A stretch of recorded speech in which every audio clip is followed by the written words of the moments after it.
皇后，请容奴婢痛传。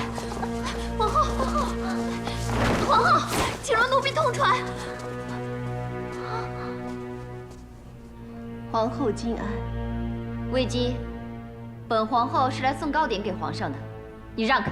皇上正在歇息，奴婢不敢打扰，还请皇后恕罪。莫非皇上身体抱恙？春玲，去传太医令，我要去看看皇上。诺。你敢拦皇后？皇上有旨，静思期间不许任何人打扰，还请皇后先回。若皇上召见，奴婢自当亲赴交房殿请假。你说什么？别以为你得宠，你就可以得意忘形。我可是皇上的正妻，我要见皇上，岂是你这个下人能阻挠的？给我滚开！奴婢虽是下人，但皇上是天子，也是奴婢的天。皇上要奴婢守住此门，奴婢绝不能退半步。放肆！滚开！奴婢身负皇命，还请皇后自重。皇后乃后宫之首，应该母仪天下，还请皇后谨遵圣旨，以作表率。等皇上出来，看我怎么惩治你！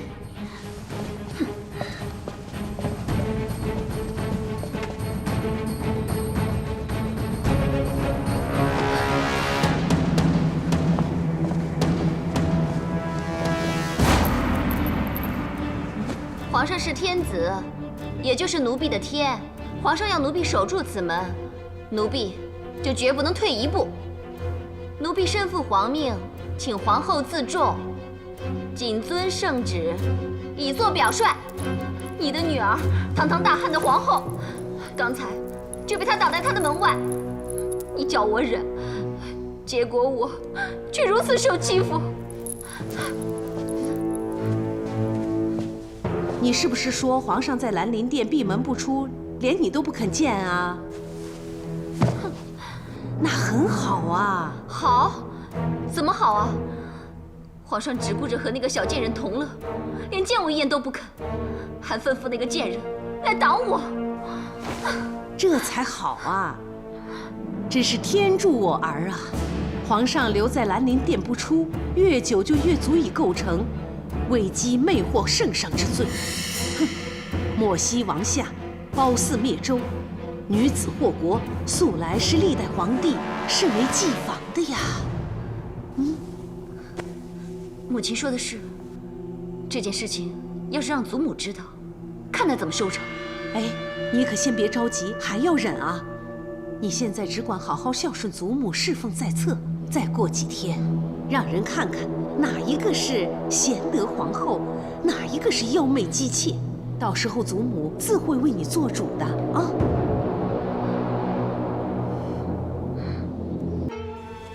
皇帝连日闭门不出，我昨日召见他都没来，今日又不早朝，实在叫人担心呢。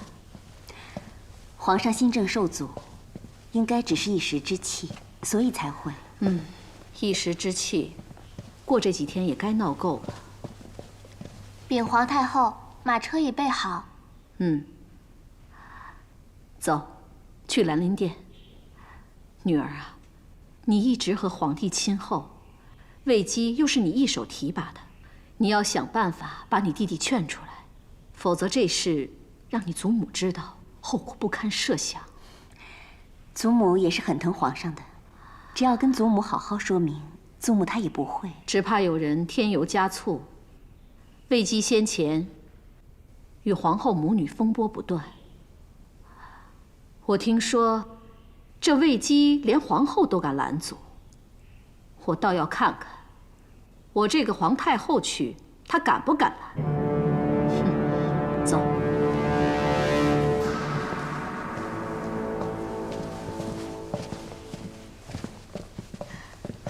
段大哥，你回来了，事情办得还顺利吗？一切都很顺利，就是担心你这里的情况。段大哥放心，我能应付的。子夫，皇太后与平阳公主来了。皇太后驾到！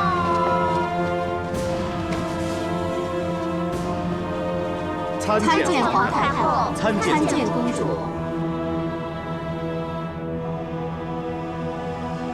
都起来吧。谢皇太后，谢公主。皇上多日闭门不出，皇太后担心皇上龙体，过来探视。魏姬，去把皇帝请出来。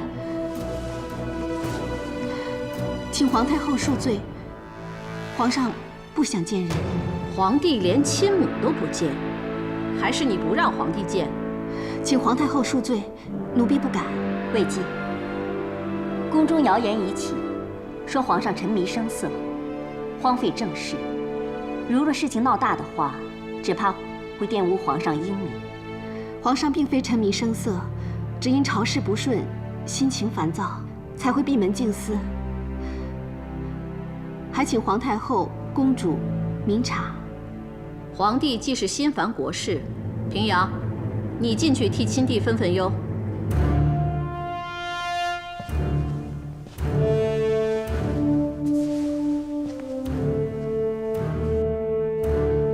皇上这几日胃口好吗？皇上吃得香，睡得好，身体安康，就是怒气微消。母后，以往弟弟心烦，都是食不下咽，睡不康宁，每每要策马出外，奔跑涉猎才能舒坦，但如今却一反常态。而且，此人乃跟在皇上身边的七门仆射段宏，此刻却持剑在此。孩儿相信，这该是皇上的安排，未必就是贪恋美色。母后，还是等皇上出来再问吧。我愿意等。太皇太后可不一定就此作罢。太皇太后驾到！参见太皇太后。恭迎太皇太后。都起来吧。谢太皇太后。参见皇太后。平身。谢皇太后。母后，母后要想见谁，去把他召到长信殿便可，何须一驾到此？多日不见皇帝，再不亲自来寻，恐怕就见不到孙儿了。彻儿是忧心国事，皇帝一心为国，是件好事，但国家大事不能轻率。许昌他们反对推行新政，也只是谨慎行事，皇帝听不进去也就罢了。可是现在居然不上早朝，还久居妃妾殿中，这像话吗？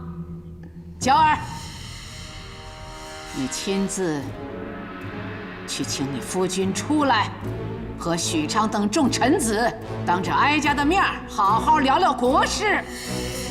祖母，上次我要去，被指不自重，这次我可不敢去，怕有损皇后威仪，伤了皇后的体面。说这话就不失威仪吗？你是我大汉的皇后，大汉后宫有什么地方是你皇后不能去的？诺。好妹妹，先国而后家，皇上乃一国之君，既然已经下了圣旨，不准打扰，如果贸然闯入，恐怕不太好吧？公主是真怕违抗皇命，还是存心包庇假传圣旨之人呢？哼，我差点忘了，此殿的主人不久前还是平阳府上的歌姬呢。既然皇后不能内进，那就让我这个当姑母的长辈亲自进去请皇上吧。姐姐，平阳这孩子做事一向谨慎，他不可能会包庇人。倒是彻儿，他的秉性你是知道的。彻儿闹脾气不出来见人，是他不对。可是这么多人，硬是要逼他出来，叫他如何自处啊？哼，看来要哀家亲自去请啊！看谁还要阻拦，谁都不许跟着。秋平，走。诺。等等！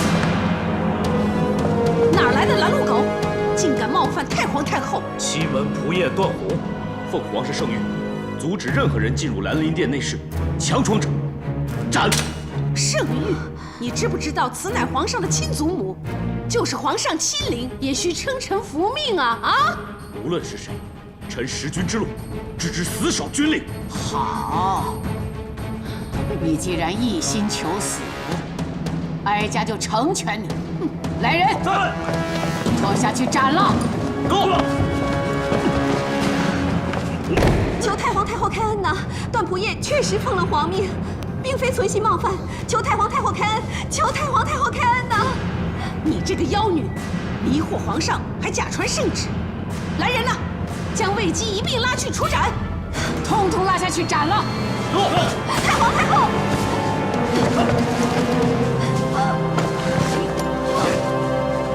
混蛋都不要！皇上不在兰陵殿。皇帝在哪儿？孙儿在此。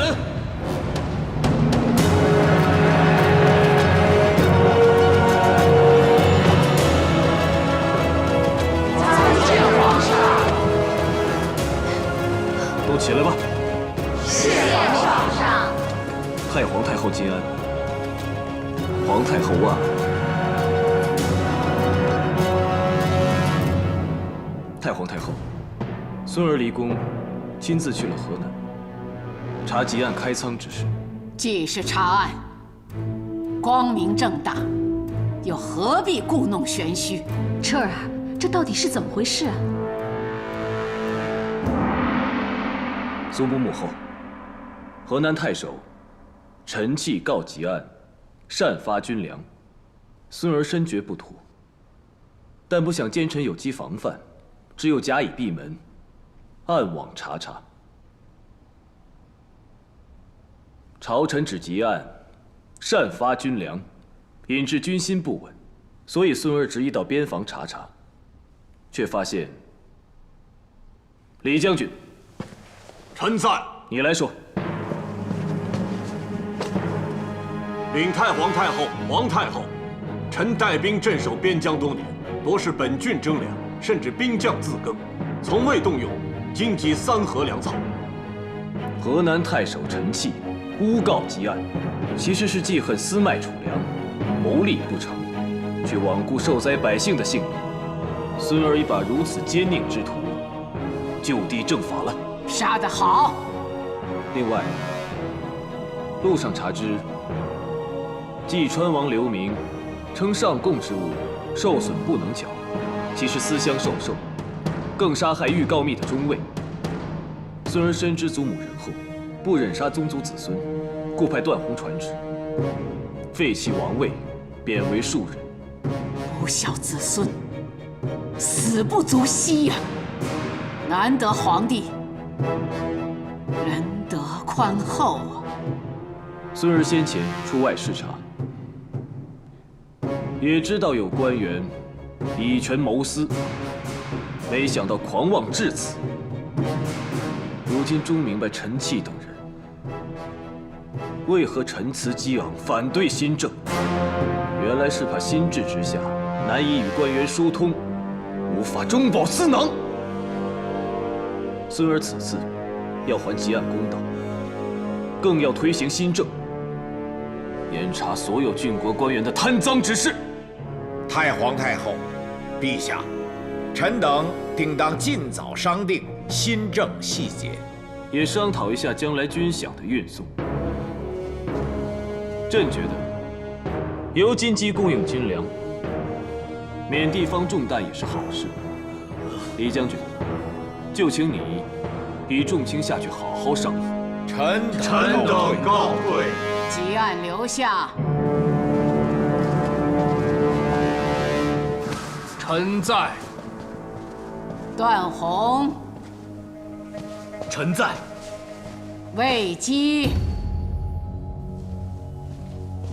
奴婢在。堂下3人，一个擅自开仓，一个挥剑犯上，一个隐瞒顶撞，又该如何处置啊？其实都是孙儿。哀家不是问你，是问那个连皇后也敢阻拦，哀家的懿旨也敢违逆的人，是不是3个都该死啊？回禀太皇太后，奴婢以为，一个该赏，一个该放，一个该杀。那哀家问你，谁该赏，谁该放，谁又该杀呢？说！臣以兵刃对太皇太后，罪该万死。臣脚趾开仓，牵连段仆射与魏姬，臣该死。祖母，孙儿让魏姬说。回太皇太后，百姓饥寒则不畏死，不畏死则弑君之危莫如，天下乱之始也。汲黯虽交之有过，但其放粮之举，抚黎民于水旱之患，止祸乱于未发之前，显皇上以仁德之名，应记一功，功过相抵，该放。那谁又该赏呢？昔日，宋国被楚国围攻，解阳受晋景公之命救宋，不料途中被楚庄王擒获，反要他复宋劝降。解阳假意答应，脱险后却宁死也要从晋君命，而被楚庄王。解阳坚持，承命为信，最终楚庄王赦之，而晋君绝之。今段宏受皇命，背礼而承命，忠君而信诺，该赏。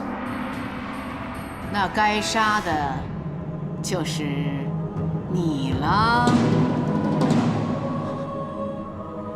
兰陵殿闭门拒客，虽是对君上守诺，但欺瞒太皇太后与皇太后却非圣意。奴婢作为臣下，作为晚辈，令2位太后奔波伤神，难辞其咎，该杀。说得合情合理呀，母后。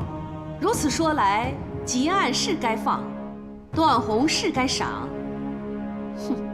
魏姬是该杀。祖母，魏姬助孙儿查办奸佞，虽然欺瞒2位太后，却情有可原。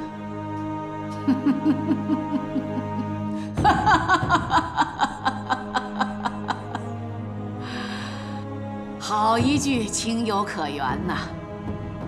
那皇帝的意思是，这魏姬是该赏，更该放了。既然只是情有可原，而不合法理孝道，自然该罚。就罚魏姬1年内不予封号，着令继续学习宫规宫礼，以彰显太皇太后仁慈。好，好，好，彻儿，那2个人又该如何处置呢？汲黯开仓赈灾，功过相抵，迁为荥阳令。段宏冒死守命，忠信可嘉，赏金500。你等3人还不快谢恩？谢太皇太后，皇太后，皇上隆恩。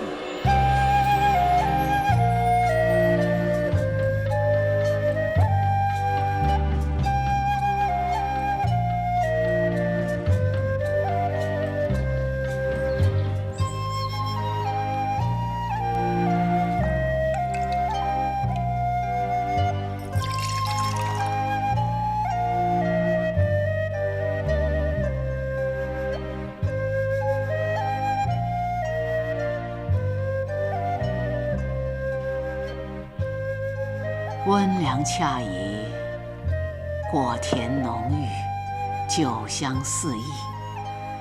彻儿果然长大了，再不是祖母强拉硬抱都坐不住的毛躁小子了。越来越有人君之谊了。是祖母教导有方。这一口温酒，只是水、火和果肉的交融，尚且要细心慢煮，何况错综复杂的国事呢？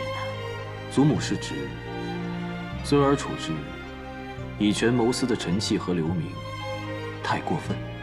奸佞之臣，杀以警重，处置得宜，皇上统帅百官，管理朝政，君主立威，更是无可厚非呀。谢祖母，孙儿今后定当尽心尽力，让百姓依风始祖。彻儿有此决心，祖母就放心了。把你祖父与父皇的基业交给你，只是立国策，不同于执法，不能一步登天。祖母还是不赞成孙儿除旧弊，行新制。治国如饮热酒，喝得过急只会烫嘴伤身，先小尝室温，不急慢饮，才能暖胃怡情。是，祖母。祖母并非要阻你行事，只是哀家身历三朝，深感人心难测，众志难统。为君者若不谨慎，不得百官拥戴，往后的事只会更难呐。孙儿明白，那孙儿就不着急，先找个郡，试行新政，行之有效，再广而推之。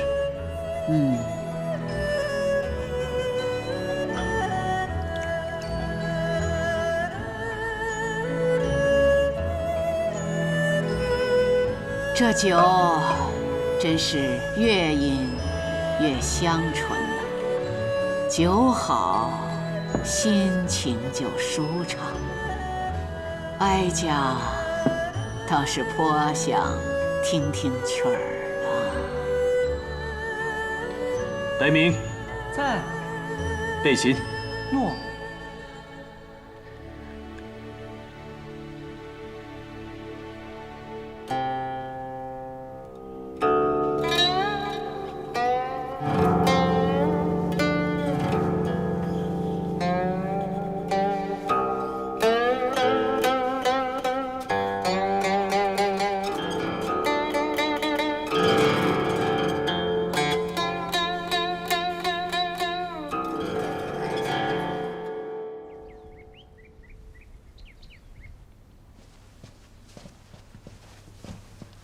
来，叫。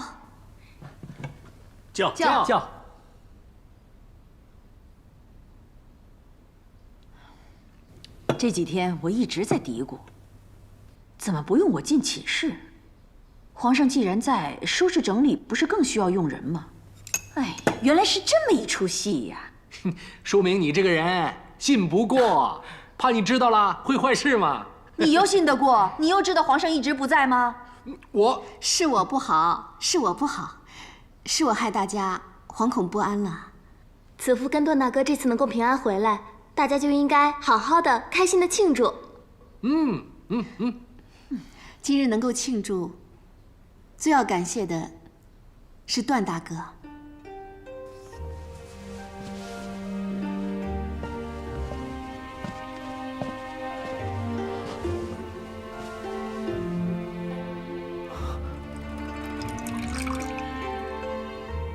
如果没有段大哥舍命拖延，子夫啊，早已成为刀下魂了。我只是受了皇命，倒是倒是魏姬在危急关头舍身相救，段某敏感妩媚。我视段大哥为亲兄，莫说段大哥是为我而犯险，就是你遇上危险，我也断不能坐视不理。好了，姐姐，段大哥，你们这么客气干什么？我们就是一家人嘛。我无亲无故，你们确实就是我的家人。就是嘛，我相信终有一天，一定会与父亲团聚的。其实段大哥跟我们互相照顾，大家早就像亲人了。对，像亲人一样。为了亲人，为了一家人，叫。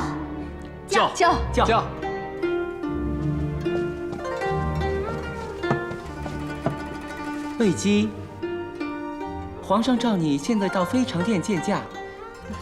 有劳了，我即刻过去。如今皇上才是我们子夫最亲的人呢。哎，我们全都是亲人啊！子夫，你快去吧，我们继续啊！叫，来，叫。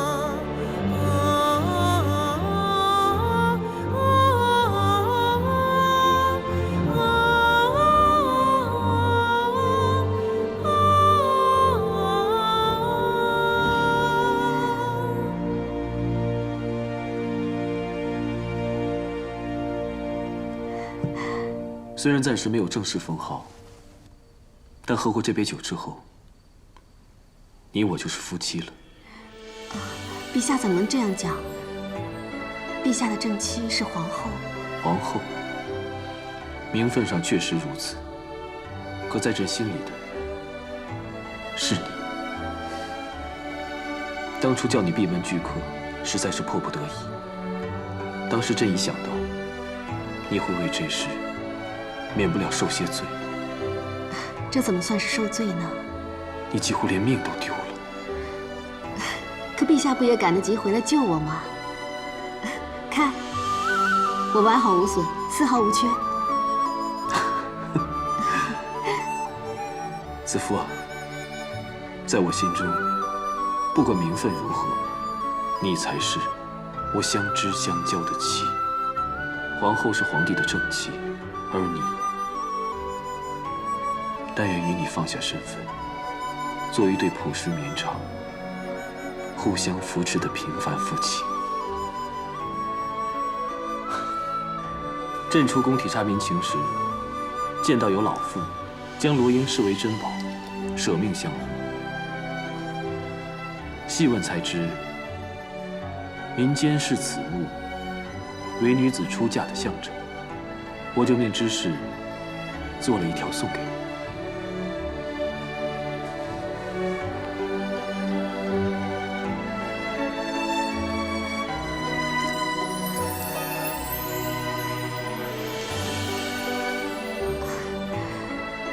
在子夫的故乡，女子出嫁，母亲会一边叮嘱，一边为心腹系上罗缨。只可惜，子夫没有这个机会了。你当初进宫的时候，连个正式的仪节都没有，这罗缨就聊作弥补吧。子夫为我系身，我为子夫系罗缨。陛下，当年高祖皇帝与戚夫人也曾以五色缕相机定情，名为相连爱。送你此物，也是以一缕细丝，紧系你我一生情分。但愿执君之手，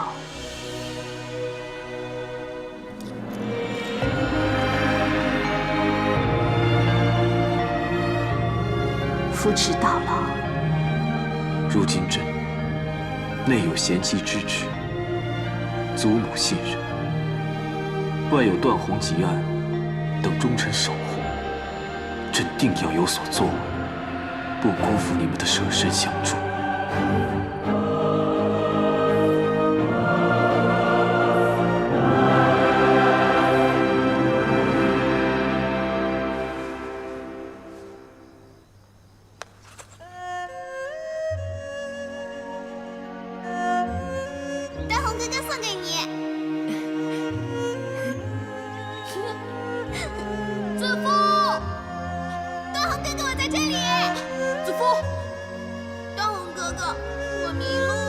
你别怕，我带你回家。你不是说北斗星可以指出方向吗？可是现在看不见星啊。虽然没有星，但是我可以当你的北斗星啊。好啊，走，走。我视段大哥为亲兄，莫说段大哥是为我而犯险，就是你遇上危险，我也断不能坐视不理。为了亲人，为了一家人，叫！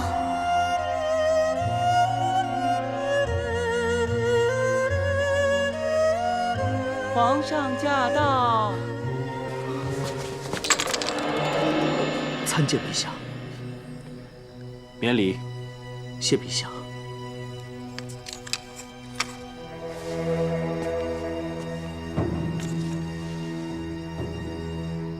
段仆爷将这发丝细心保存，必有什么特别意思吧？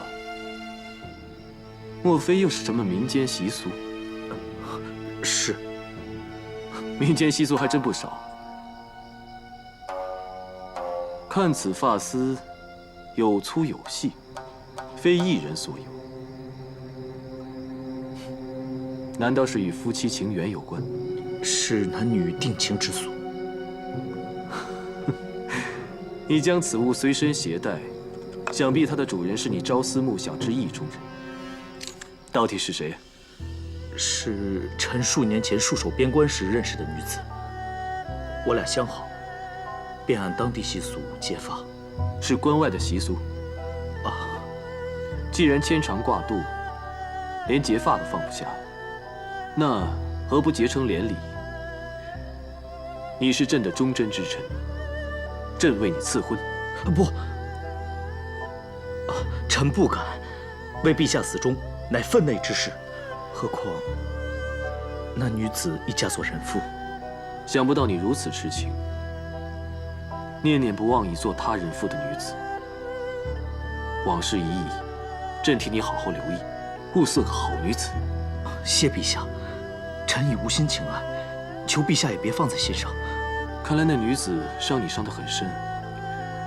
那好，你以后若有意中人，只管说来，朕即刻为你赐婚。谢陛下。本来朕今日心情大好，带了琴，想邀你合奏。不过既然你……臣不想扫陛下的雅兴。陛下既有琴，臣就跟陛下相和，正好断了这相思苦。也好。至勤，诺。今晚我们只奏激昂励志之乐，朕要扫走你一切忧伤。谢陛下。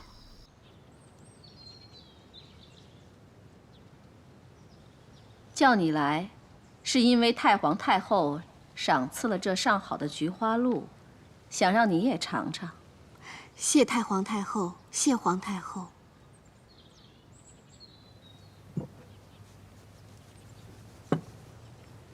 这花露之味，入口时一苦一涩，可待此味蔓延后，甘饴之味也随之而来。魏姬，你入宫后也经历了不少风波，辛酸苦楚比比皆是，如今也算是苦尽甘来了。奴婢本是一名歌姬，从未想过要博取何等尊荣。今日能坐于花海中，与皇太后和公主共饮花露，已觉万幸。你若喜欢，这汤露我便悉数赏你。既是赏你的，还不快谢恩？谢太皇太后，谢皇太后。这层层屋檐，一殿隔一殿，离皇帝所居的飞常殿看似不远，可大多数人却要走上几年，甚至几十年。高祖以来，后宫佳丽多不胜数，可真正能得圣宠的，又有几人？有些人总能捷足先登，有些人紧追慢赶，却难以窥见帝颜一面。魏姬能有幸得皇帝专宠，这固然好，但也别开心过头。可知道，正因如此，你便成了众矢之的。奴婢指望可以服侍皇上，实不敢专宠。奴婢感激皇太后提点，自会谨言慎行，与他人以心相待，以求和睦共处，避开一切纷争。我跟皇太后都明白，你从来无心起争端，以后你事事小心就好。奴婢知道。说实在的，我最看重的是皇帝的安泰。若他一边为朝廷操劳，一边又要为后宫烦心，3天2头为一个宠妃奔走筹谋，这成何体统？母后，奴婢谨记教诲，定不会再让皇上烦心。奴婢虽无力掌控人心，却有心掌控自己，绝不会出位僭越，恃宠生骄。望皇太后明察。这就好。思和在。看船备好了没有？诺。今天风和日丽，皇太后有兴致想去游河。魏姬，你也来吧。谢皇太后。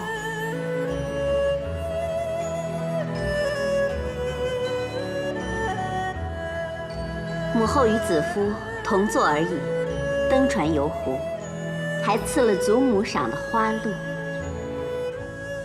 我也总算在回府之前，帮弟弟了却了一桩心事。不知弟弟打算如何答谢我这个姐姐呢？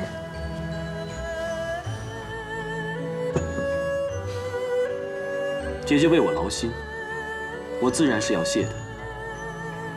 只是这次赏的另有其人，我想姐姐要的就是这个。母后与子夫同坐而已，登船游湖，还赐了祖母赏的花鹿。我也总算在回府之前，帮弟弟了却了一桩心事。不知弟弟打算如何答谢我这个姐姐呢？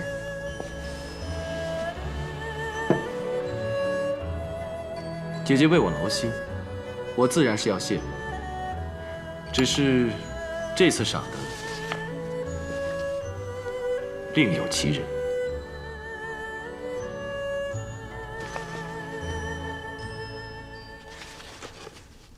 敕命平阳侯曹石修建建章宫。圣旨早已经送出去了。我想姐姐想要的就是这个。弟弟真是深知我心啊！一如姐姐明白弟弟的心一样。早前我以平阳侯名义出宫，多少知道姐夫在外面的名声。平阳侯祖辈自大汉开国以来，功若秋山，绵绵不绝。可到了姐夫这代，我虽身为公主，也只是女流之辈。这天下事能为他张罗的，我都已尽力。恨就恨他胸无大志。我给姐夫这差事，对了他的长处，又有功名利禄在前，他不会不勤恳对待。希望这次他能好好为汉宫建立功绩，延续平阳府名望。也为姐姐争口气嘛。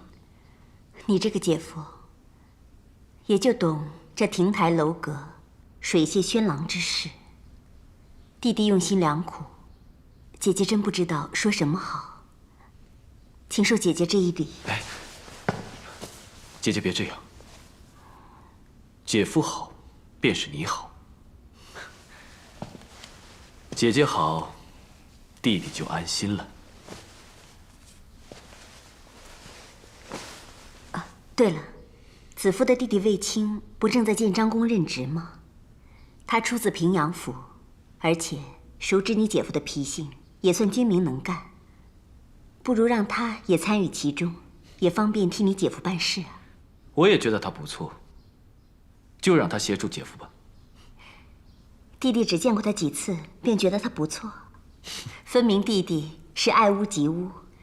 卫青真应该庆幸有一位好姐姐，才能够得到陛下的器重。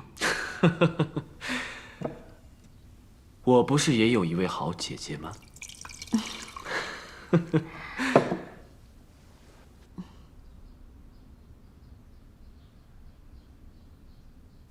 手工要精细一点啊！好。月娥，在。一会儿你跟陈裁缝去挑布料，要最好的绒圈棉。本侯既然担了修建建章宫之职，这行头嘛，不能太过寒酸老旧，要最好最贵的，方能称得上本侯的身份。诺。哎，等一下，等一下，这什么呀？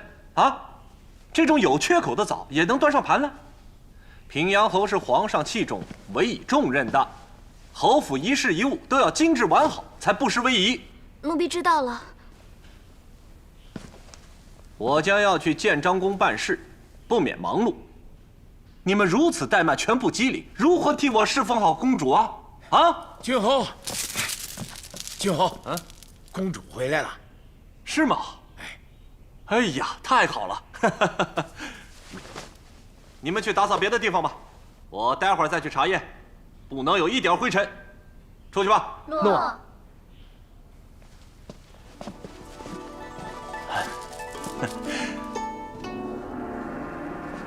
夫人辛苦了。皇上的圣旨果然已经传下来了，今天早上就到了。哎，来，坐坐。夫人定是为我下了不少功夫。夫人啊，我实在担心你奔波辛劳，怕你伤了身子，又怕你惹怒了2位太后，真恨自己没陪你去啊。事情反正已经解决了，难得弟弟赐你这份差事，你要好好珍惜这次机会啊。夫人放心，为父一定效仿高祖丞相萧何，当年修建未央宫的雄心壮志，修起一个焕然一新的建章宫。我不要你做出什么丰功伟绩来，只求你踏踏实实、勤勤恳恳，也总算没有白费我为你筹谋的心思。为父知道。啊，夫人先在这里歇息，我已经叫人备了汤沐，做好酒菜，待你梳洗更衣后，我们在偏室边吃边促膝长谈。我还特意吩咐叫人准备了你最喜欢的金姜酒和熊掌豆腐呢。好，我都依你。夫人，你清瘦了。你身为公主，自从委身于我，便一直为我筹谋。我曹石也不知何等福气，能娶得如此贤妻。只要你做好这份差事，不辜负皇上的厚爱，我便宽心了。我曹氏这辈子没什么值得自鸣得意的，除了你。若上天堪怜，让我先你而去就好了。要不然，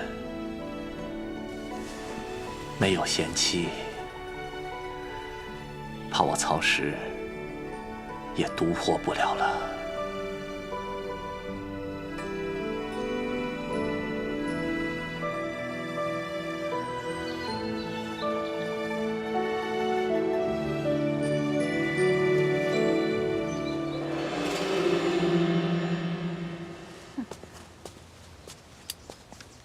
哟，妹妹这是在做什么呀？见过2位姐姐。妹妹采花做些香囊，原来是做香囊讨皇上欢心呐。你看，我们就是少了妹妹这份心思，怪不得不如妹妹那般得宠呢。姐姐误会了，妹妹做的香囊是送给姐姐们的。真的？真有那么好？妹妹可真有心思。哟，宫里什么时候多了这种贱草？就是啊，佳姐姐，你看这些草，渐生渐养，随处生在荒山僻野之中。即使有花，花色不艳，姿态不娇，实难跟宫里的鲜花相提并论呢。妹妹拿这些给我们做香囊，是想讽刺我们吗？这花虽然生在荒野，但是香气逼人，民间都是用它们来缝香囊的。这儿轮得到你说话吗？张嘴！诺，哎，你们不要太过分了。姐姐，姐姐放肆！皇后万安！皇后万安！免礼吧。谢皇后。真是目无尊卑，就是一个小小的下人，居然敢顶嘴。皇后，他们不光讥讽后宫嫔妃，还犟嘴动手。这次非得重重教训他们不可。哼！你说，我是该教训他，还是教训你们啊？你们两个已经入宫多时，都是有身份的人，既然在大庭广众之下不顾身份，故意刁难他人，吐口舌之争容易，羞辱别人也容易。可是，这是后宫的相处之道吗？是皇上愿意见到的吗？本皇后来了，你们还要搬弄是非？你们眼里还有皇上，还有我这个皇后吗？皇后恕罪。你们刁难的是魏姬，应该向她赔罪。请皇后不要责怪两位姐姐，她们也只是把心里的话说出来。她们说的没错，奴婢也觉得山花难比宫华艳。她们只是想教导奴婢宫里的尊卑礼数，奴婢受教了。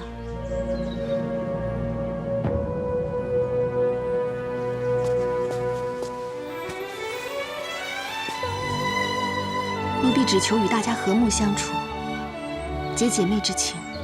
果然是皇上心坎里的人，宽厚又知大体。你们两个，与其花时间多嘴饶舌，还不如好好去养养性情，修修品德。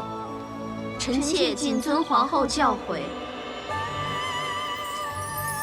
以前我们只是有些误会，正如我所说的，后宫纷扰非皇上乐见。以后我们就好好相处，再无芥蒂，一起弑君，好吗？奴婢不敢当，奴婢只求皇后能明白奴婢的心。放心，其实我早就看出来了，你既能帮皇上分忧，又善待姐妹，为我分忧，就是我的好妹妹了。从今以后，我不想再听到后宫有争斗宫节的传言。大家要同心同德，互敬互重，服侍皇上，知道了吗？谨遵皇后训诲。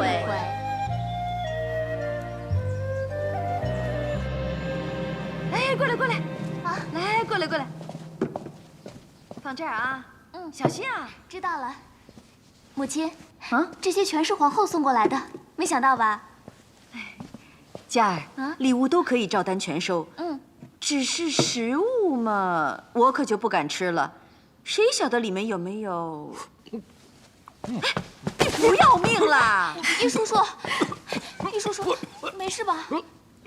我本来有命的，被你这么一拍呢，我就没命了。我不是怕它有毒吗？嘘，皇后所赐的，你竟敢说有毒？嘿嘿，你放心，如今什么形势啊？皇后哪敢惹是生非啊？要真是这样，不就和你一样傻了？吃啊！对。这个世道可真够现实的。太后刚赐了子夫花露，游了湖，皇后就马上见风转舵，来拉了我们子夫了。哎呀，你看事情真简单呀！哎，你看啊，就像这流心糕，外皮虽然是甜的，但里面的馅儿呢却是咸的，表里不一呀。所谓拉拢呢，当中大有文章。易叔叔，那会是什么文章啊？嘿，我女儿问你话呢，你说呀，答不上来啦。哎，好啦，是什么文章都不重要，最重要的是，我跟他们终于有机会和平共处了。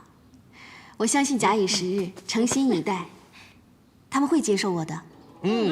是。接受他？哼，我看到他就想吐。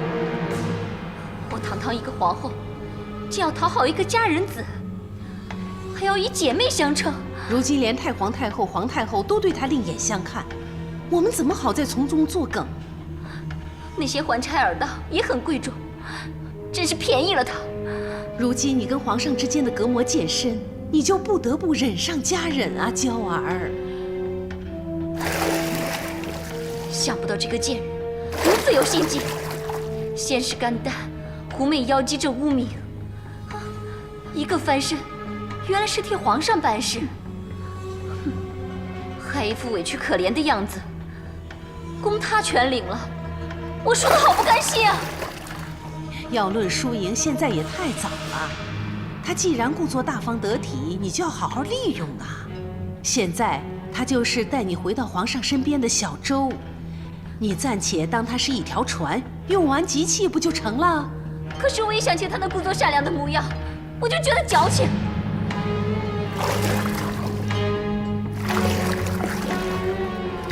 什么和睦？讨厌！后宫要是能和睦，那猪狗都能升天了。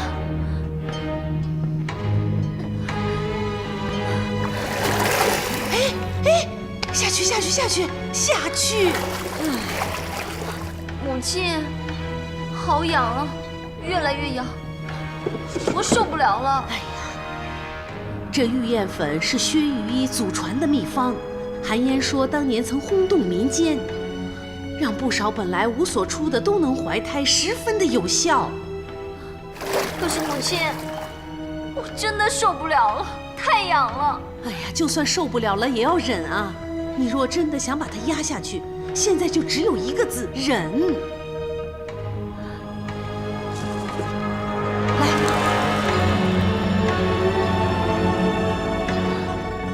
好，待我怀上龙翼那天，我一定要那贱人百倍偿还。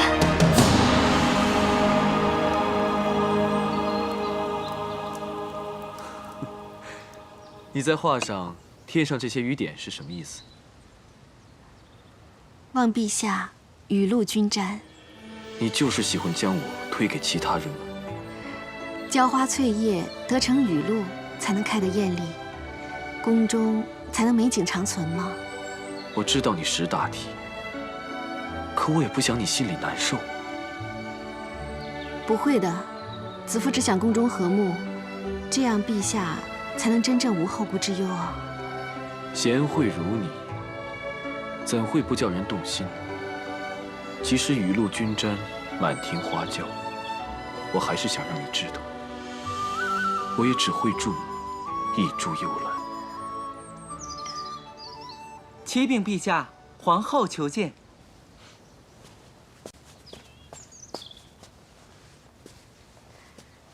陛下晚安。参见皇后。起来，起来。臣妾不知魏姬也在此，阻扰了陛下与妹妹。无妨，朕只是在作画，遂传魏姬来侍酒。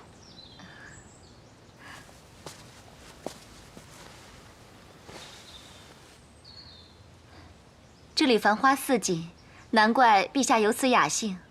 臣妾刚得了一盆晚香玉，此花只在夜间盛开，芳香浓郁，想要陛下一同欣赏。啊，要不魏姬也一起去吧？奴婢谢过皇后，今日奴婢身体不适，想回去歇息，还望陛下皇后恩准。既然累了，那就好好休息。那你先回去歇着吧。诺。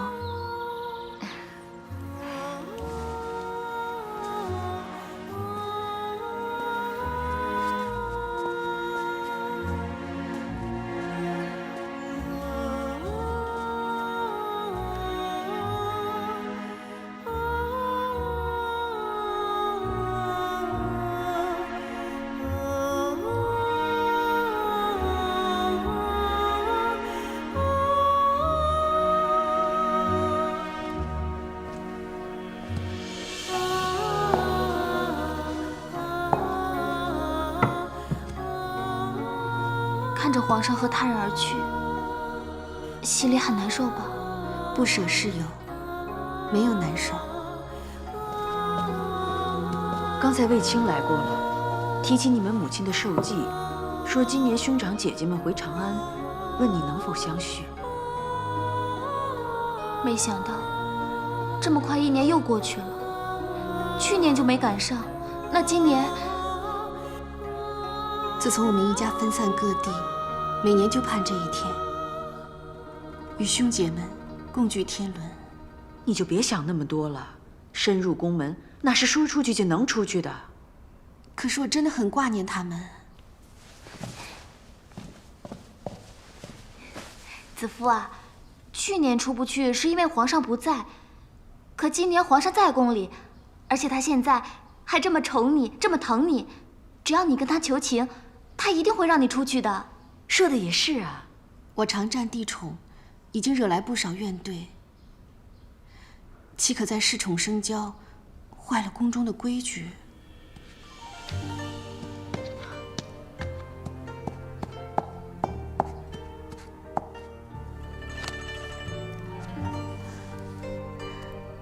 姐姐，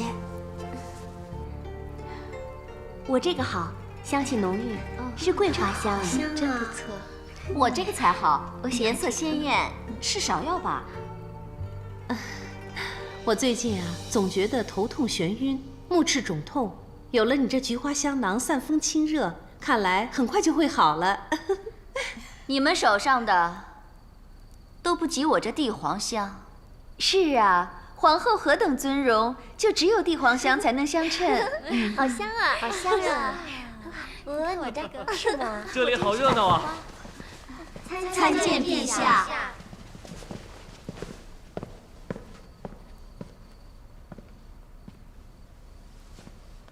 都起来吧。谢陛下。今日月圆，皇后既邀大家晚膳后赏月，皇后是主。朕刚才不让通传，就是不想打扰你们的兴致。你们手上拿的是什么呀？魏姬好厉害呀，她亲自采花为大家缝制香囊。更难得的是，每个香囊都不一样，是依妹妹们的喜好特别缝制的。你倒花了不少心思。能合姐姐们的心意就好。你看我们这么高兴，就知道你的心思没有白费。陛下，这回妹妹该赏了。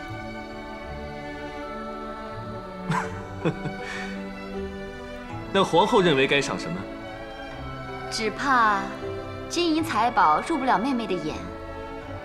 那日我见一侍女躲在一角哭泣，一问，原来是私家。魏姬进宫以后，从未探望过家人，想必魏姬也是个恋家之人。陛下可否恩准魏姬出宫，与家人团聚呢？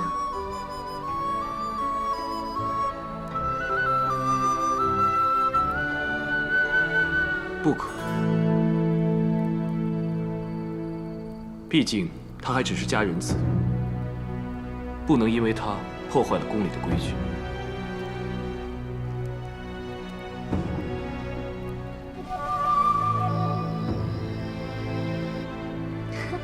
还以为她要风得风，要雨得雨，哼，没想到。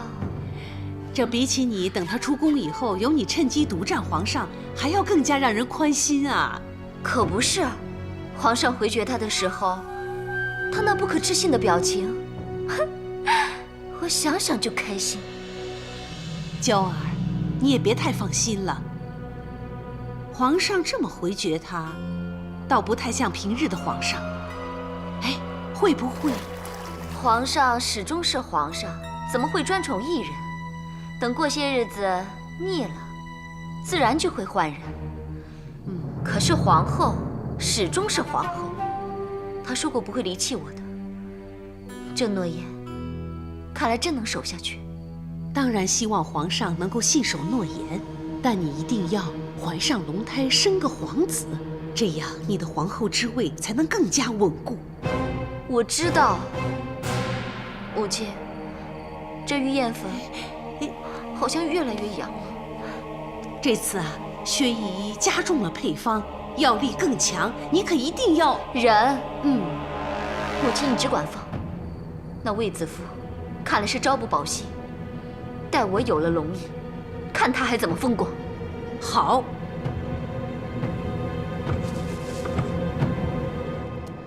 还差易叔叔的烤肉东西就齐了，不知道卫青他们买了什么酒继母？皇上这次也不知道是怎么回事，连皇后都开口了。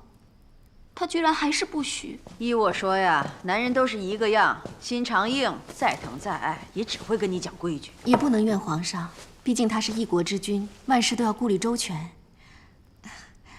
我现在有你们母女陪我一起祭墓，也很好啊。祭拜之后，我们要痛快的吃喝，母亲要看着我们开开心心的。花椒烤肉来喽！哎，其他东西准备好了没有啊？好了，都好了啊。先去蔚兰亭那边叫酒拜祭。哎，走。魏姬，皇上召你现在去湖心亭，魏姬今天恐怕难以分身了。诺。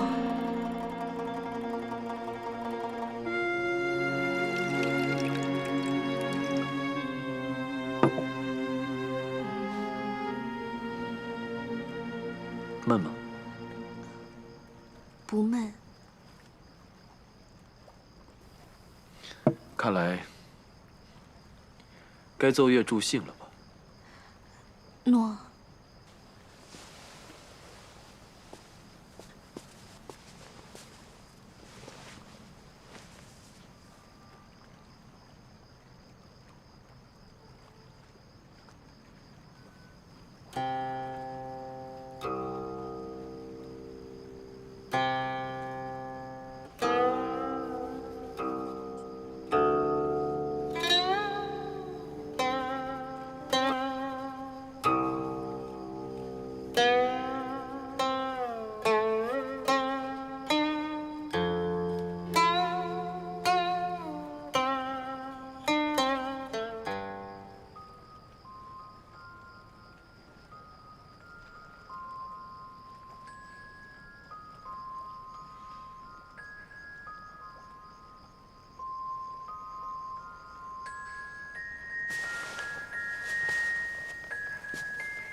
我虽然不能破例让你出宫，却能召他们进宫，所以一直在暗中安排。那天的交房殿，皇后提出让你出宫，我也曾犹豫，要不要继续隐瞒你。如今看到你惊喜的模样，我就知道，当日的决定是对的。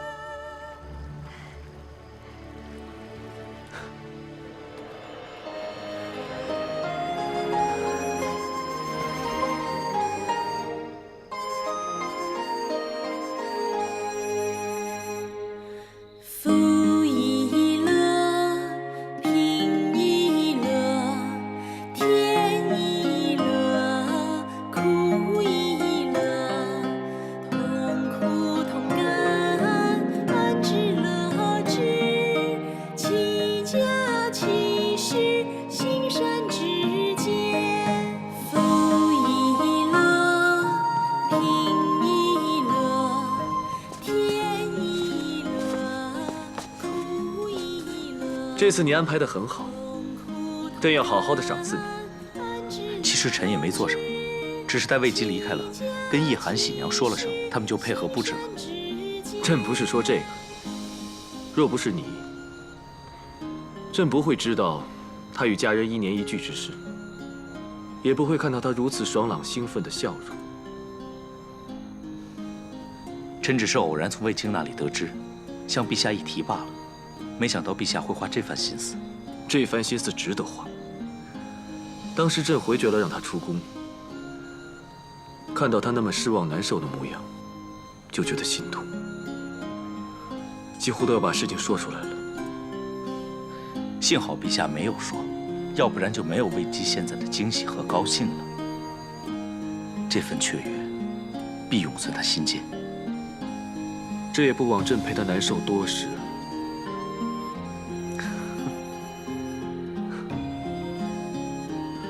臣不阻陛下家宴，先告退了。好。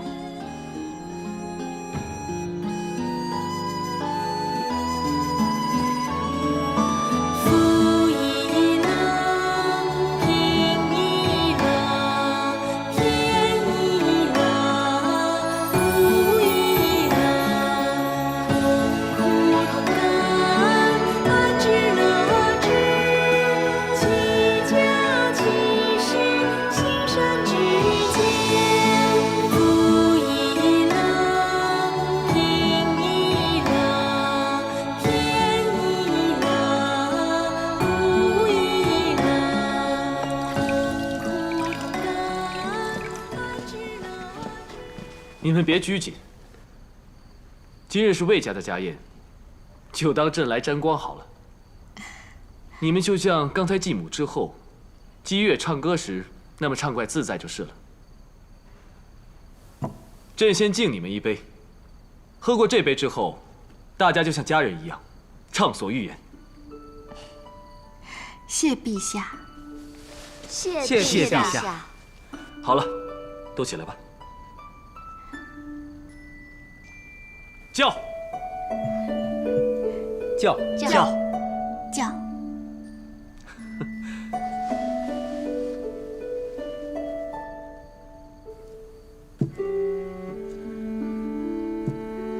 你们刚才唱的那首歌谣很有意思，是民间常唱的吗？是我们乡间一位夫子编的，好让学生们容易记得他所教的处世之道。他教得很好，要是天下人都学他的处世之道，那就太平了。这夫子还在吗？朕真想重重赏他。那回雨灾，各自逃难之后，就没有人见过周夫子了。真是可惜啊。那除了周夫子这歌谣，你们小时候还有什么趣闻轶事、湘谈风俗，说来给朕听听？其实也没什么，我们是穷乡，孩子们都只在沙地上填埂旁练习写字。对，姐姐呢喜欢在晒着干花干果皮的鸡上画字。姐姐学字啊，学得又快又好，周夫子啊最疼她了。所以子夫啊很招人嫉妒。但他常说要守夫子的教诲，所以他一知道有人因为他而心里不好受，他就会费尽心思的去跟人家和好。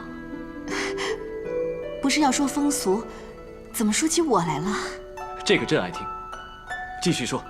那我说了，姐姐最拿手的就是她的蒸饼。是啊，好特别的蒸饼。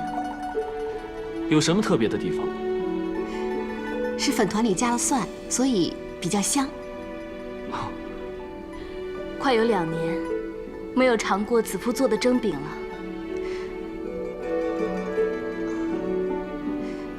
陛下如不介怀，奴婢这就去蒸饼，有叶寒叔叔还有沈家他们帮忙，很快就能好。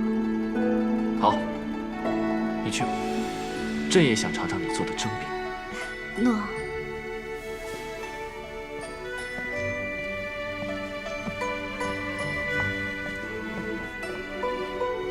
别因为他走了，大家都停下来不说了。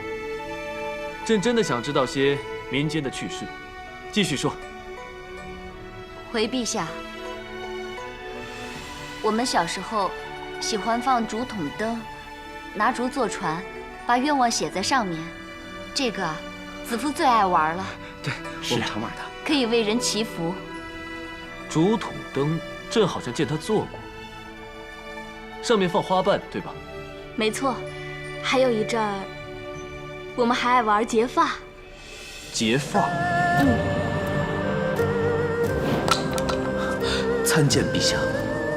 看此发丝，有粗有细，非一人所有，是男女定情之俗。你将此物随身携带，想必它的主人是你朝思暮想之意中人吧？到底是谁呀？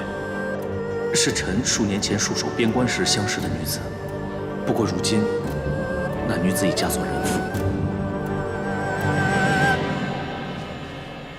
臣参见陛下。你可知欺君何罪？臣愚昧，未知陛下此言所指。臣万万不敢欺君。你跟朕说你与关外女子有结发之情，这是真的吗？你说结发是关外的民风习俗，这又是真的吗？你还敢说没欺君？陛下，请听臣解释。你无需解释了。此事已有证人，卫青。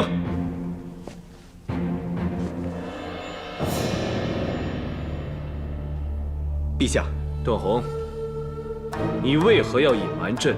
可知欺君之罪，论罪当斩。段大哥呀，段大哥，我们小时候乡间玩的那些玩意儿，难道你都忘了吗？这什么记性啊！差点让我们全家笑话皇上，让皇上失礼呢。正是，你说结发是关外的民风习俗，但原来中土就有，你小时候也玩过。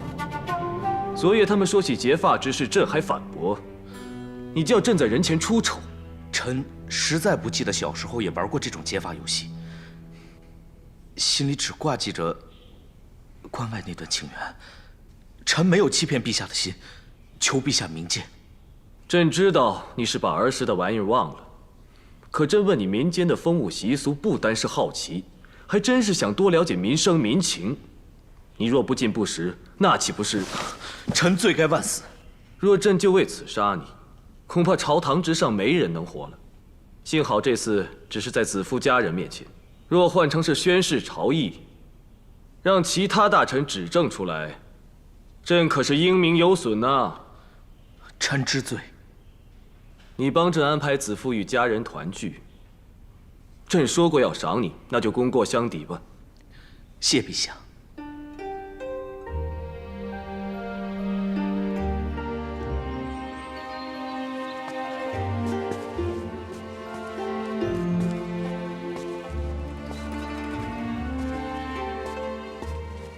段大哥，哎，卫青，你是不是有事要问我？恕卫青直言，段大哥是否真的在关外另有一段结发情缘？当然，我哪敢欺君呢？以段大哥和我姐姐当年的情谊深厚，很难相信你会忘记与姐姐的结发之意。当时我们年纪还小，随便玩玩的游戏，怎会放在心上呢？段大哥，但是重遇至今，从未听你提起过那段关外情缘。情缘已逝，还提它做什么？若是你，你会提起吗？那天皇上问起民风习俗，我的确没想到，起初这结发不知从哪里传来，反正当时大家就这么玩起来了，实在算不上是乡里风俗，所以算是我多心了，段大哥莫怪。你放心，莫说我真的忘了小时候与子夫结发之事，即便我记得，也不会说的。虽说这结发是儿时的游戏，但谁说得准，这会不会影响皇上对子夫的眷爱？我视子夫为妹妹，任何不利于她的事情，我都会谨慎而为之。你姐姐身边多少豺狼虎豹在蹲伏，我们必须同心同德，才能抵挡他们伤害你姐姐。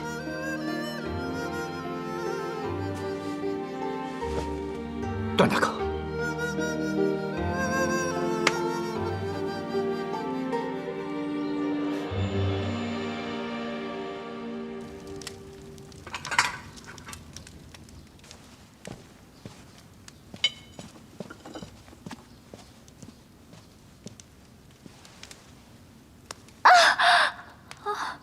我的娇儿不会白白吃苦。如果皇后有了身孕，你和薛御医必然重重有赏，一定能成。薛御医的父亲薛琦，乃孝文帝时的名医，他的偏方，就算是40、50岁的不孕老妇服下，也能得子。既然他本领如此高强，为何一直得不到重用啊？窦太主又不是不知道，这宫中利益，互有倾轧。越是有能力的人，越招人妒忌，当然就越出不了头。听起来也不无道理。皇上不让那歌姬出宫，竟然御准他的家人入宫，宠爱她到了这种地步。如果我的娇儿还不尽快怀孕，她的日子会更加难过。窦太主，请放心，以火石为阳，冰石为阴，小臣一直竭力为皇后四处搜罗有灵气的宝石，甚至置地采矿。皇后怀孕，指日可待。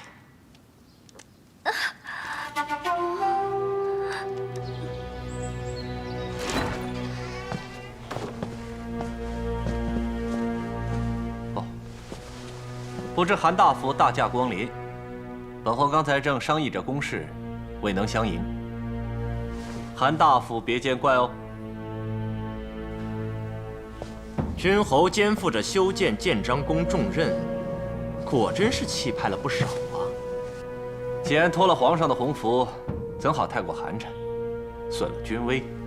下官知道君侯事忙，本不欲打扰，无奈受人之托，想来问君侯一件事。不知韩大夫受谁人之托，又所问何事呢？这建章宫扩建之事，是否需要征收土地？这个当然。那君侯决定要征收何地？本侯刚才正商议此事呢。来，韩大夫，请看，西北一带地大平坦，且有河西环抱，景色宜人，利于宫室。所以君侯可知道，这些地大多属于侯门氏族，而且还涉及到太皇太后之宗亲。这个，那或许可以商讨征收的细节。若是能够商讨的话，那么太皇太后的子侄们就不用下官来跟君侯说了。君侯若要收地，请收南边的农户田地吧。既是农户田地，征收必定影响百姓生计，也会影响朝廷税捐。而且，南边户数众多，牵连甚广，征收虚实。再者，地势复杂，不利于公事。下官只是来传话的，该如何实施，君侯可自行决定。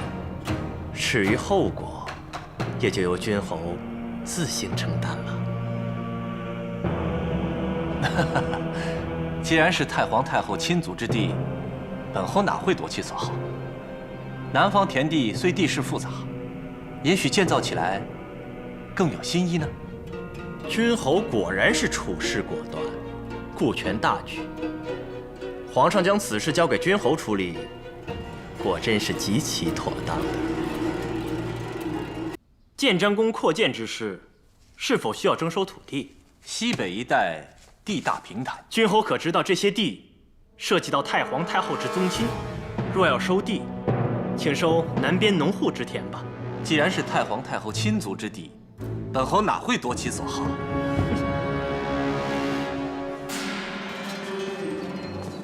夸赞他两句，他就飞上天了。这人志大才疏，胆小如鼠。我一搬出斗士，他就立刻杀眼。他也不考察一下，那些土地早已转到我的名下。可是大人，君侯要征那些农地，可不是件易事啊。这阵子皇上强调以民生民情为先，宗亲也不能强占百姓家产。可这些田地若不强收，又能怎么收啊？这就是曹石的问题了。我倒想看看他如何征收这些土地。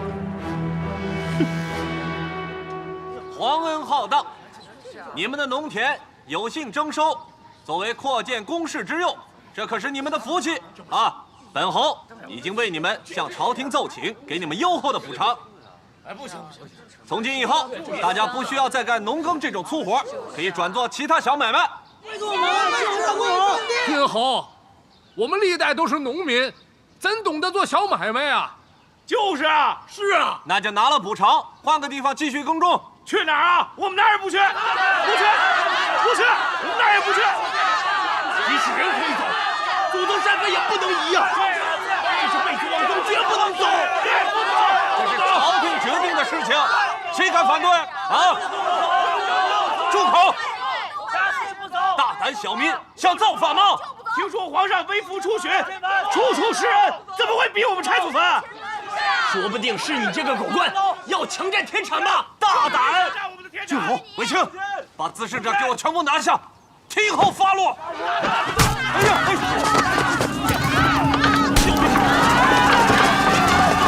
刁民，全是刁民！哎，快走，快走，快走！好。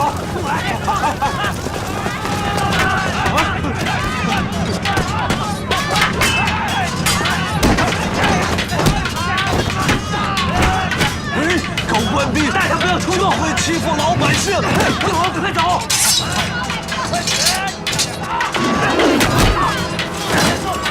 听好，快走！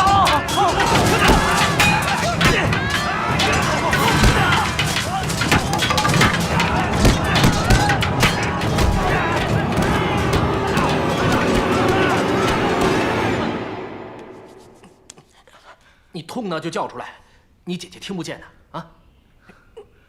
这点痛我可以忍，只是事情变成现在这个样子，我心里难受。这种事责在君侯，你只是建章公派去的小卒，做些通信、传令、协调的工作也就罢了，何必这么劳心呢？这怎么可以？做什么事情都要尽心尽力。这就奇怪了，村民都反了，你就该奋力还手才对啊，怎么会伤成这样？村民保护的是家园，是祖宗的坟地，我怎么忍心伤害他们呢？只怪我自己人微言轻，既帮不了君侯，也帮不了村民们。其实呢，君侯有公主帮，又怎么会需要你呢？你要帮啊，就先帮帮你自己吧，全无长进，还妄想要帮这个帮那个，你这不是狂言妄想吗？我就是怕自己没长进，出了差错，连累姐姐。哎呀，别这么没精打采的。凡事呢，只要专注点、仔细点，又怎么会出差错呢？不是我自夸，我煮菜从不出错。为什么？因为我对这里一切都了如指掌。我从这里走5步，1、2、3、4，这里放的是盐仪。向前1步走，右手伸出3尺，是带流壶。再往后退3步，1、2、3，这里放的是煮菜的酒。你尝尝。哇，易大叔，你好厉害呀！我呸！什么厉害呀？这些谁不懂啊？作为一名厨子，当然要懂得哪种刀该切哪种肉，猪肉、鸡肉、牛肉，各种肉的构造都不同。下刀的时候顺着筋骨缝隙切，那么你的刀刃运转起来就必有余地，哪会像你现在这样左支右绌，既怕伤了村民，又怕得罪君侯，更怕伤了你姐姐。可是我只是小卒一名，我又能怎么办呢？建章宫有多少扇门？哪些门楣是雕朱雀的？前殿的梯阶有多少级？别以为这些不重要。你若知道了这门楣刻着什么，便知道这门是为何人何事而设置的。若知道了梯阶多少，便知道距离、布防和安排人手，就会更加的准确。啊，魏姬，你怎么来了？先前听喜娘说，卫青在这儿，所以我就来看看。我是老糊涂了，卫青来探你，我倒硬拉着他帮我擦药酒，我是刚刚扭伤了腰。哎，易叔叔，不要紧吧？不要紧，只是耽误了你弟弟。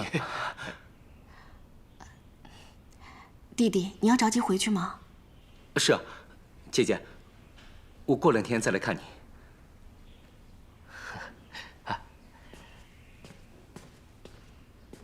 哎呀，他的伤没事吧？真瞒不过你，那你就当做不知道好了，收地惹祸，皮外伤而已。那就好，谢谢易叔叔。哦，易叔叔，我今晚请客，劳烦你饭菜弄得丰盛一点，2人份的。诺。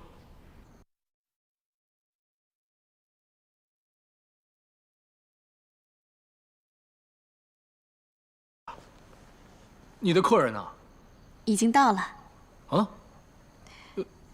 我是想跟易叔叔好好倾谈，谢谢易叔叔的大恩。谢我什么？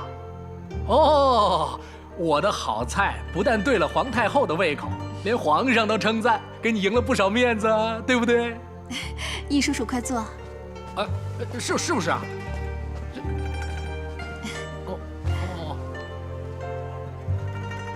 哎。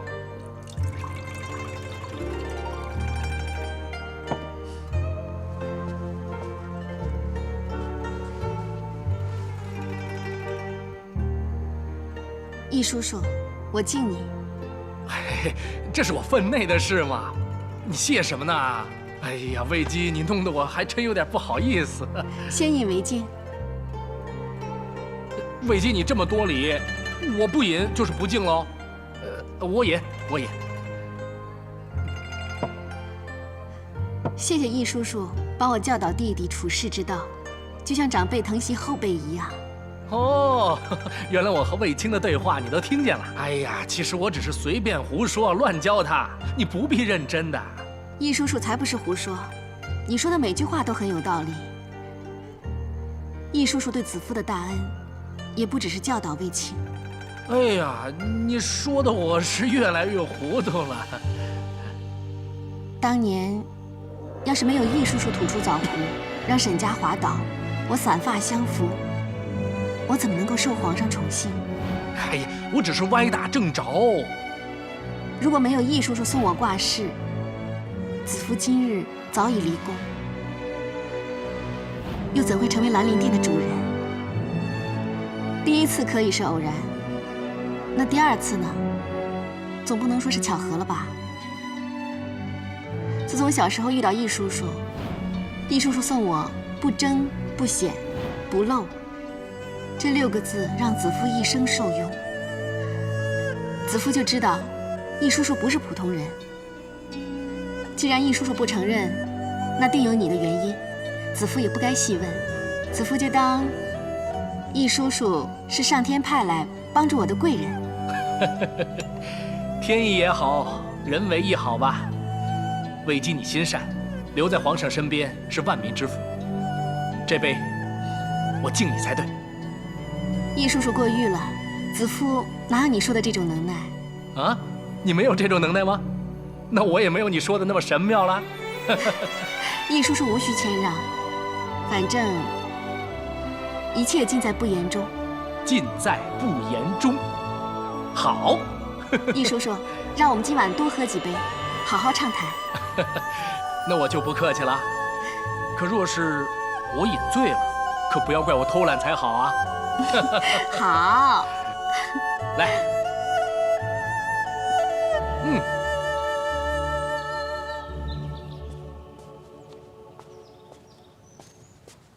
卫青，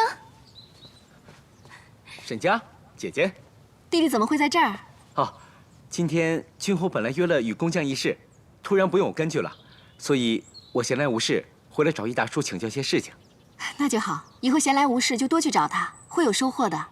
哎，你们怎么在这里啊？宫里要设夜赏花，这里要搭戏台，子夫担心这里鸟巢被毁掉，所以呀，过来帮女儿搬家。怎么了？你今天有没有去过蔚兰亭摘花？你怎么知道的？这个是苍耳的种子，宫里只有通往蔚兰亭的路上长有苍耳。你今天还摔了一跤，没有受伤吗？这你也知道啊？因为你的躯躯上有污泥迹嘛。脸也脏了。你的耳环少了一只。应该是今早跌倒时掉落的。哦，那应该还在那边，我先去找找。子夫，我先去找一下耳环，马上就回来。去吧。弟弟现在观察入微啊，挺好。原来事事留神，果然有用处。弟弟，你不是要找易叔叔吗？快去吧，他今日要出宫采货，去晚了就来不及了。不用我帮忙吗？你记得平阳府的书阁吗？我以前每天爬上爬下去打扫，这种小事还要你帮忙吗？快去吧。那姐姐小心一点。嗯。陛下，这次的脚底戏跟以前的大不相同，戏台要够大才气派，又可以让宫里更多的人观赏，增进大家的感情。既然皇后有此安排，窦红。到时候太皇太后也会来看戏，戏台上下的侍卫如何分配，你全权安排。诺。关于建台的工匠，臣妾已经安排好，各宫殿的人也都通知了，陛下只要来看戏就好了。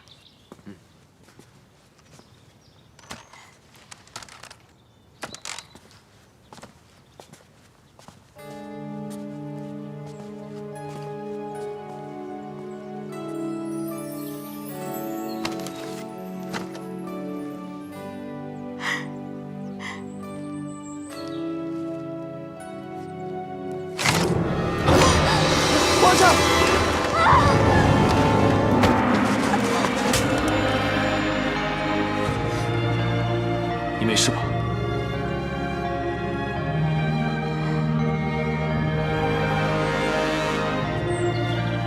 陛下圣安，皇后万福。免礼吧。全部安好，魏姬请放心。太好了。魏姬怎么会去摘鸟巢？因为听说这儿后2日要砍树建戏台，奴婢担心。你怕雀鸟巢清蛋碎吗？鸟蚁下蛋，虽然弱小，但始终是生命啊。朕倒没想过会伤及雀鸟。皇后，在这里建戏台，要砍不少树，不如像往常一样，在殿内看戏吧。那就在殿内看吧，陛下喜欢就好。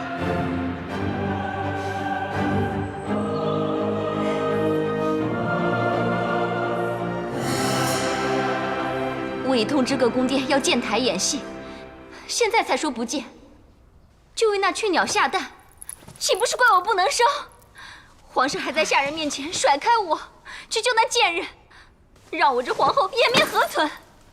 娇儿，你动气也没有用啊，不如调养好身子，带着偏方见效就好了。进那奇痒无比的玉燕粉，吃那些古怪难咽的苦药，再服那些滚烫的玉石，如今还要扎针。娇儿啊，你不会白吃这些苦的。若有人敢让你白吃苦，母亲定会替你追究算账。到时候只怕有人保不住项上人头呢。窦太主，小人献上的宝石越来越亮，殿内赤海棠也越开越盛，皆乃吉兆啊！喜事自会到来。皇后，臣已经准备好。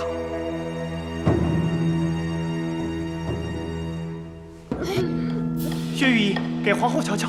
薛御医，快点儿！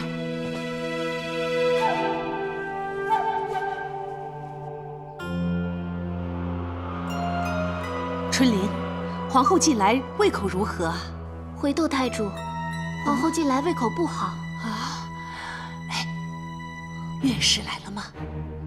没有来。真的呀？哎呀，哎，薛御医，皇后究竟怎么样啊？薛御医，你快说啊！往来流利，入盘走珠，应指圆滑，回旋前进。哎呀，到底怎么样啊？你快说呀！啊！恭喜皇后，恭喜窦太主，是喜脉。真的？哎呦，娇儿，真的。拜相天成，确有容易。不过皇后一时受不住大喜大悲，依臣之见，为了龙胎，请皇后一切格外小心呐。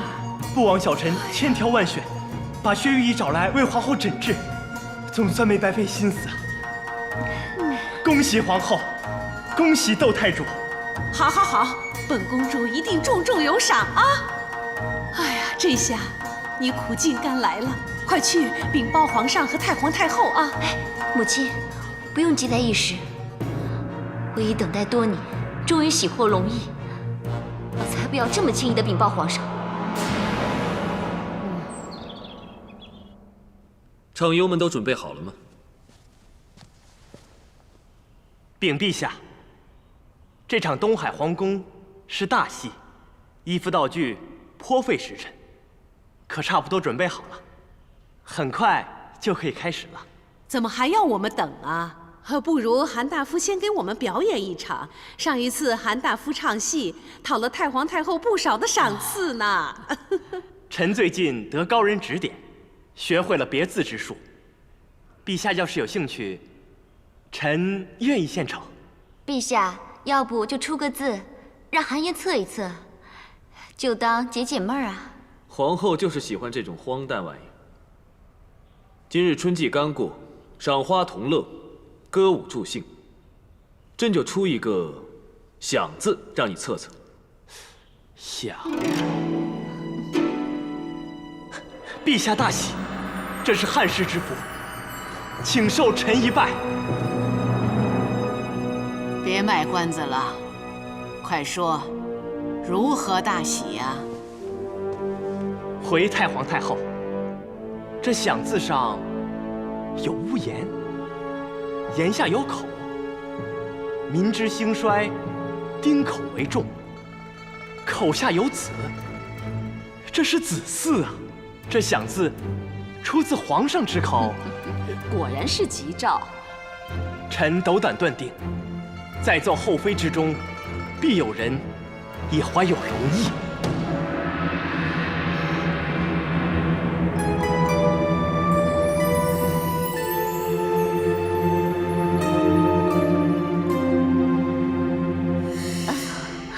你怎么了，娇儿？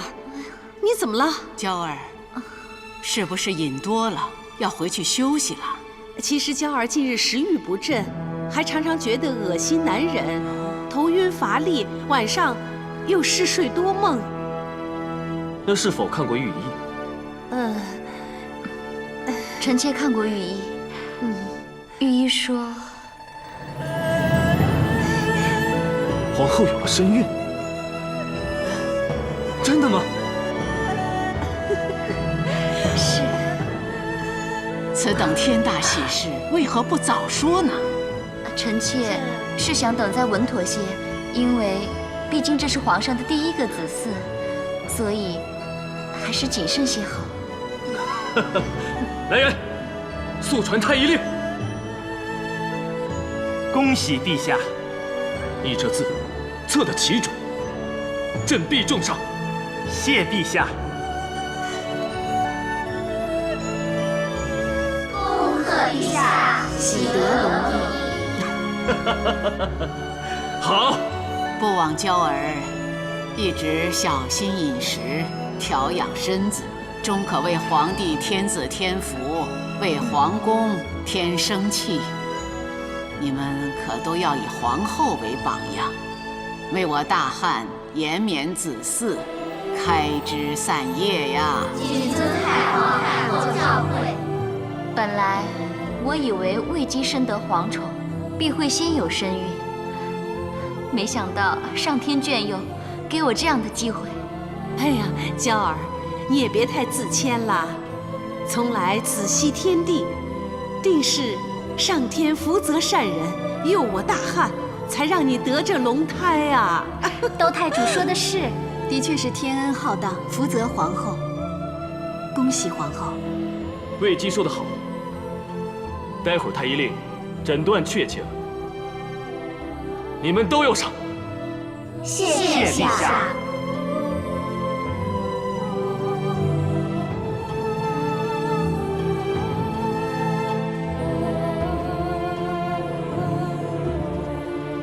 往来流利，入盘走珠，龙胎可安好？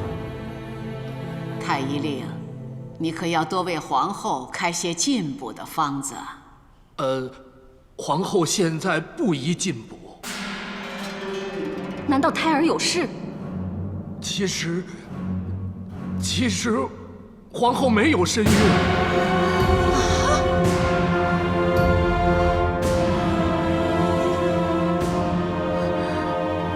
皇后说，曾有御医诊她有孕，可你说没有，到底谁对谁错？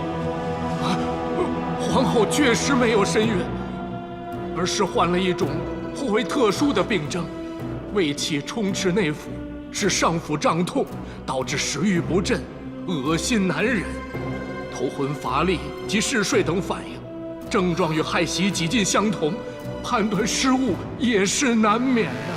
什么？何为症状几近相同啊？你医术不精，别在这里胡言乱语。皇后是否喝过混有艾草的药食？民间有助孕的偏方，常会添加艾草。这些艾草具有驱寒收血之效，也会导致月事不顺，常令人误会有喜。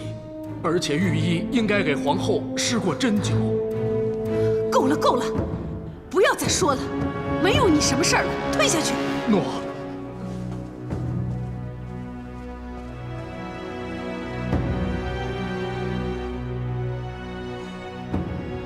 皇后既然是病了，那就好好调养吧。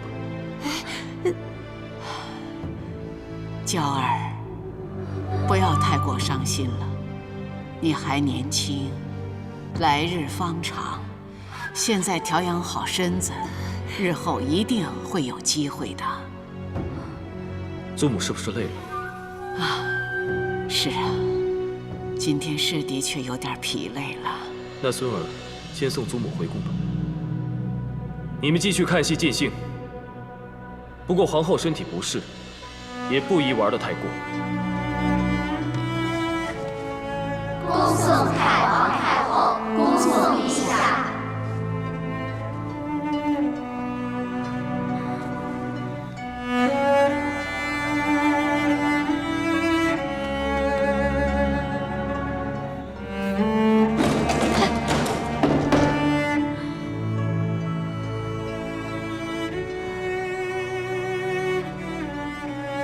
退下吧，退下，退下。娇儿，母亲，找到那个庸医没有？哎呀，他一定知道事情败露，早就逃出宫了。我已经派人去抓他了。娇儿放心，这个庸医一定不会有好日子过。哼。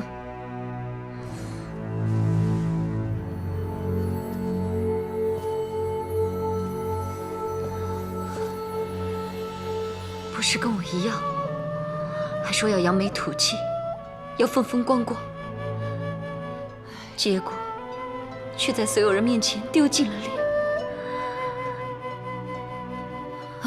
皇上始终没有怪罪于你，也没有深究我们常侍偏方之事，证明皇上还是很顾及你的颜面啊。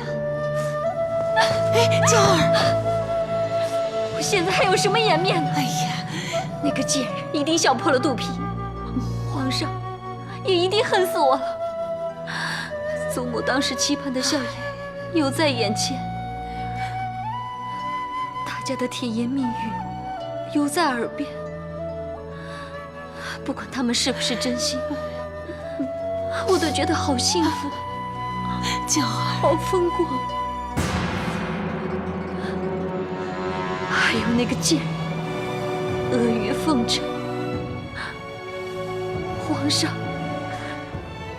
一直都看着我，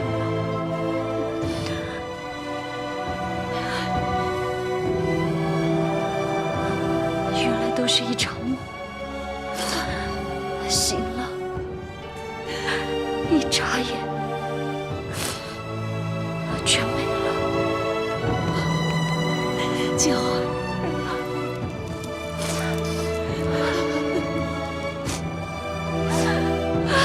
别难过了，娇儿。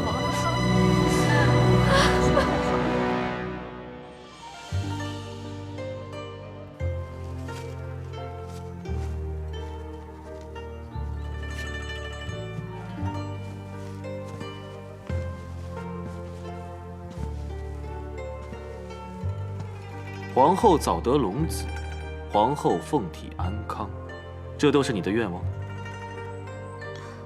不用了。为何你为皇后起这么多愿，为朕的却只有皇上国事亨通？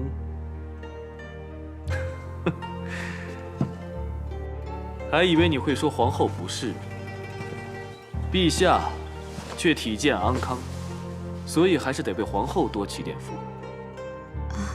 可不就是为了这个？记得上次你做这种竹筒灯的时候，是皇后受了伤，朕来图个清静，你却一个劲的只问她，让朕好难受。后来，陛下出巡济民，我们一别就是1年。是啊，有些事情原来是不会改变的。你跟从前一样，不论别人如何待你，你都会诚心以待，衷心祝福对方。奴婢所能做的不多，所以只有祈求上苍，希望后宫人人幸福安乐，而我能与皇后和其他姐姐们和睦共处。真的可以吗？你如此聪慧，应该知道皇后只是表面与你交好。你见她今日以为自己怀孕，那种意气风发，却在言谈之间讽刺你。皇后说的话句句都很得体，奴婢倒不觉得在讽刺我呢。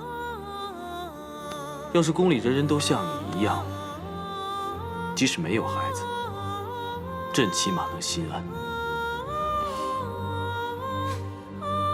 愿意让朕帮忙吗？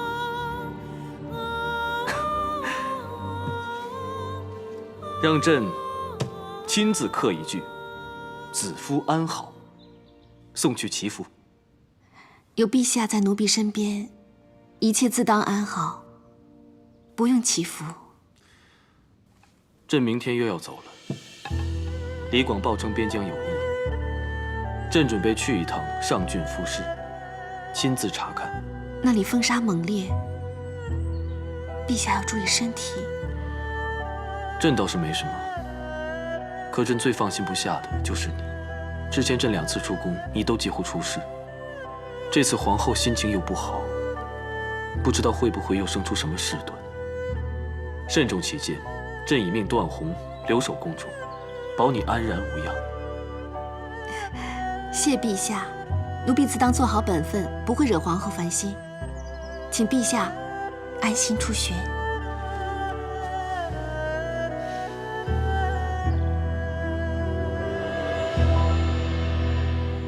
去了上郡。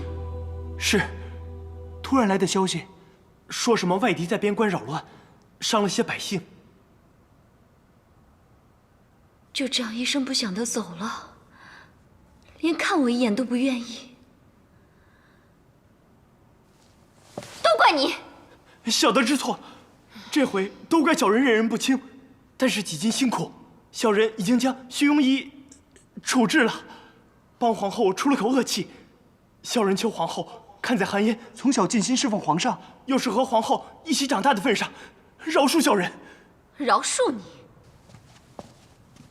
这次就饶了你，不要在这里碍眼了，回去好好想想如何将功补过，退下吧。谢窦太主，谢皇后开恩，小人定当全力补过，小的告退。娇儿，这个韩嫣人脉甚广，我看还有用得着她的地方，你暂且忍一时，往后让她加倍奉还。母亲，你叫我忍，我忍，多难受我都忍了，当中吃了多少苦头，母亲你是一清二楚的。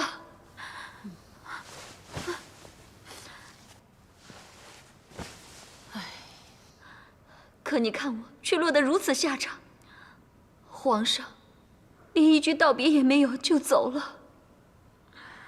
皇上乃一国之君，当然万事以国为重。你若再这样自怨自艾下去，只会把皇上推得更远。这不是给了那个魏姬机会了吗？来日方长，我倒要看看魏姬那个贱人，她能够得意到什么时候。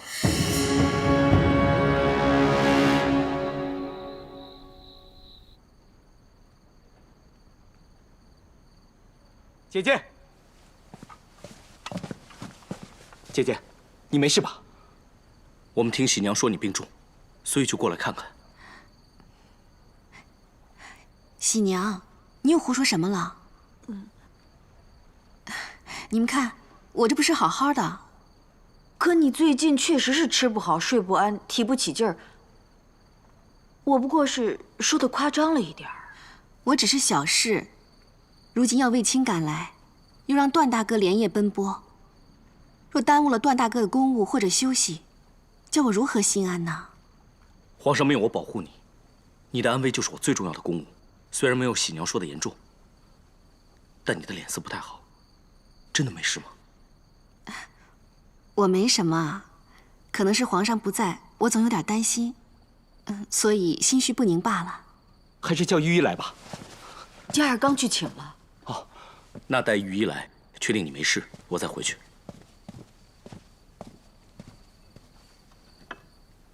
你一直在发热，先喝点汤吧。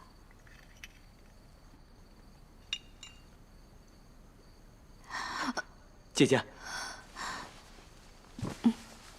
魏姬，这阵子常发热吗？是啊，可也不太严重。不如让我来把把脉。你也会把脉？有劳易叔叔。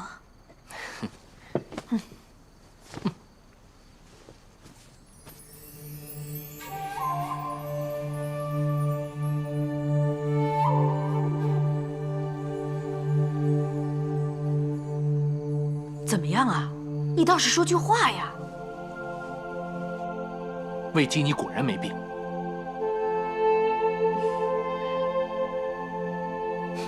你有喜了。你到底懂不懂啊？别不懂装懂，这种时候乱说有龙胎，可是犯大忌的。魏姬，当日皇后说有喜，她那种种症状你都有吧？我是有点头晕、恶心、身体乏力，以为是季节变换所致，就没有在意。那你这还越说越像了，难道真的有喜了？易叔说，那我赶紧追出去，让嘉儿请最好的御医来。哎，你别弄错了，像皇后一样被人笑话。哎呀，你现在应该赶快去拦住嘉儿，千万别让她去找御医。你这话什么意思啊？难道你是信口开河，怕被揭穿吗？魏姬有喜，那是千真万确的，但是现在如果被御医诊断出来，必定会震动宫中上下。那才好呢，就是震动宫中上下才威风嘛。哎呀，皇上不在宫里，这些威风不要也罢。为什么？这种时候怀孕，极为不利。皇后先前因为误会怀孕而大为失落，如果现在被她知道姐姐有孕，必定会心生怨怒。所以，最安全的办法就是装不知道。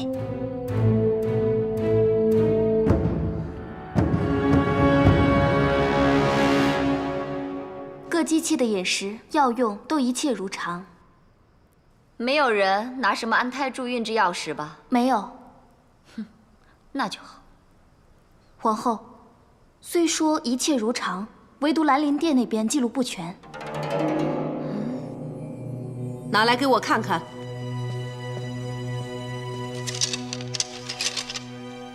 他最近应是时候找鲍世成检查，但因事没去。还有何特别的？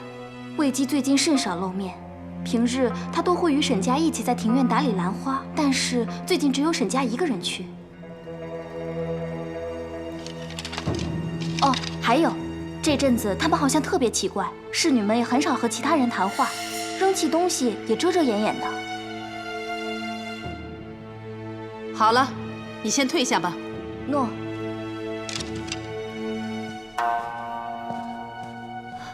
母亲，那个贱人不至于这么好运吧？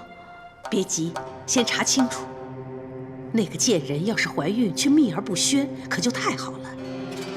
这世上意外之事常有，一个不小心，随时都有可能滑胎。既然谁都不知道这个小贱人她有身孕，如果出事，那可怪不了谁，只能怪她自己了。这就是聪明反被聪明误。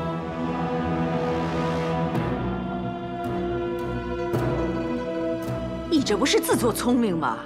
现在人家在明，我们反在暗了。喜娘，别这么说，也许是我们太多心了。子夫，若不是我亲眼所见，我也不相信，真的有人进来翻我们的东西。其中一个我认得，应该是交房店的人。那些安胎的药渣有没有被他们捡走啊？我也不确定，本来搁着煮菜的时候烧掉的，也不知道有没有被他们捡去一些。我仗着能在宫中自由出入，本想越过御医给姐姐拿药，如今看来，还是被他们识破了。既然他们这么想要查根究底，就让他们知道的更彻底吧。什么意思啊？不是说要保密吗？此一时，彼一时啊，你没听说过吗？用兵贵乎多变，看来当下保护姐姐最好的办法，就是让宫中上下都知道姐姐怀了龙裔。那该如何弄得宫中上下都知道呢？难道要像皇后那样照大家看一场脚底戏吗？这倒不必，只需告知一个人就可以了。对，一个人知道就够了。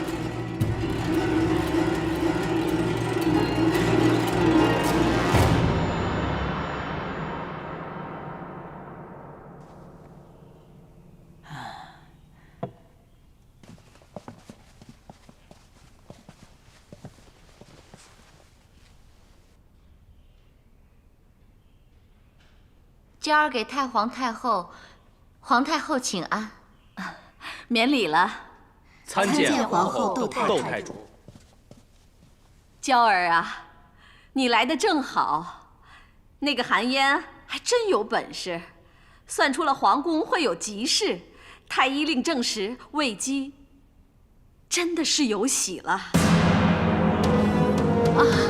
那我要恭喜母后，恭喜皇太后了。这真是天大的喜事啊！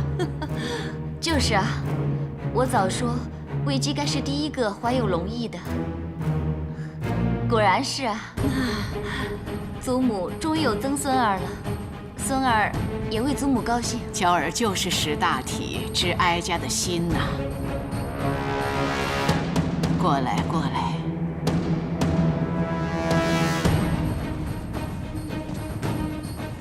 这可是皇上的第一个孩子，是皇宫上下的头等大事啊！这是当然。现在彻儿不在宫中，虽然兰陵殿的人会贴身照顾魏姬，又有段仆夜做保护，但哀家仍然无法完全放心。娇儿，你乃6宫之首，掌管后宫事务，哀家就将魏姬交付于你了。